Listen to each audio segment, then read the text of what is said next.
যে প্রবাসীদের বিভিন্ন সুযোগ সুবিধা দিবে। আমরা তো অনেক আশায় ছিলাম।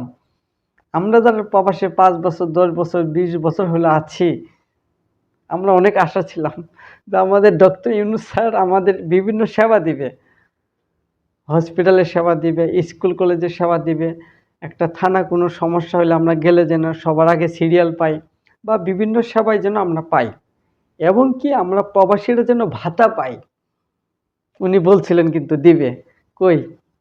আজ পর্যন্ত কোনো প্রবাসী ভাই পাইছেন? বলতে পারবেন? কারে বিশ্বাস করব ভাই বলেন? আমরা জানি আমাদের ডক্টর স্যার অনেক দেশ-বিদেশ বিভিন্ন দেশে উনার অনেক সুনাম। আমরা তাকে বিশ্বাস করি, ভালোবাসি। তাহলে আমাদের প্রবাসী নিয়ে উনি এরম করলেন কেন?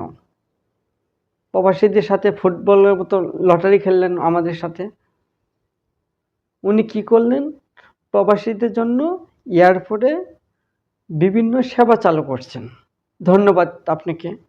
সেই সাথে আপনি দুপুরে লাঞ্চ ব্যবহার করছেন এয়ারপোর্টে। ভাইরে, আমরা যখন বিদেশ থেকে ৬-৭ ঘন্টা জার্নি করে যখন এয়ারপোর্টে নামি, ওই সময় আধা ঘন্টার সময় যে আমরা লাঞ্চ করব, এই সময়টা আমরা থাকে না। কারণ আমাদের আত্মীয়স্বজন গেটে অপেক্ষা থাকে ৫ ঘন্টা, ৭ ঘন্টা, ৮ ঘন্টা কিন্তু তারা অনেক দাঁড়িয়ে থাকে, কষ্ট করে। তাদের দাঁড়িয়ে করে আমরা সামনে কিছুতেই খেতে পারি না। আমাদের লাঞ্চ করার কোনো প্রয়োজন নেই।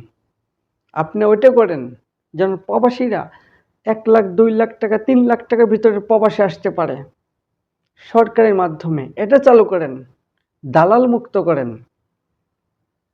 কিন্তু আপনি এগুলো একটাও করতেছেন না। স্যার আপনাকে অনেক বিশ্বাস করি। ডক্টর ইউনূস স্যার আপনাকে বলছি, আমাদের প্রবাসীদেরকে আপনার কথাই কিন্তু আমরা সবাই শুনছি। এই জন্য আমাদের প্রবাসীদের যত ধরনের সেবা আছে আপনারা একটু দেওয়ার চেষ্টা করবেন। এটাই আপনাদের কাছে অনুরোধ। প্রত্যেকটা প্রবাসী যেন সব ধরনের সুযোগ সুবিধা যেন পায়।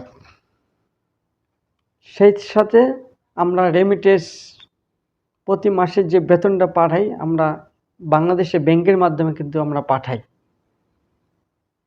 রেমিটেন্স দিয়ে কিন্তু আমরা বাংলাদেশ ভরাই দেব ইনশাআল্লাহ। আপনি টেনশন করবেন না। আমাদের ভাতাটা চালু করেন দ্রুত।